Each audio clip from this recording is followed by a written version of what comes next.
Jāņa Rozes grāmatnīca piedāvā. Jāņa Rozes apgāds parūpējies par pašiem mazākajiem lasītājiem un rakstītājiem. Izdotas jau 2 krāsainas, bagātīgi ilustrētas grāmatiņas bērniem. Pīters Bentlijs Zaķēnam patīk rakstīt un Zaķēnam patīk lasīt. Abu grāmatu galvenais varonis Zaķēns Jēcis ir liels grāmatu draugs, kurš jau varētu visu dienu pavadītu lasot. Taču Jēča māmiņa un draugi ir pārliecināti, ka rotaļāšanās laukā ir daudz jaukāka nodarbe par grāmatu lasīšanu.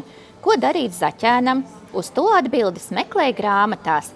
Tur pastāstīts, kā uzrakstīt aizrautīgu piedzīvojumu stāstu un kā savienot vientulīgu lasīt prieku ar trakulīgām izklaidēm draugu pulkā. Abas grāmatas ir gan izklaidējošas, gan pamācošas. Šīs un vēl citas grāmatas meklējiet visās Jāņa Rozes grāmatnīcās.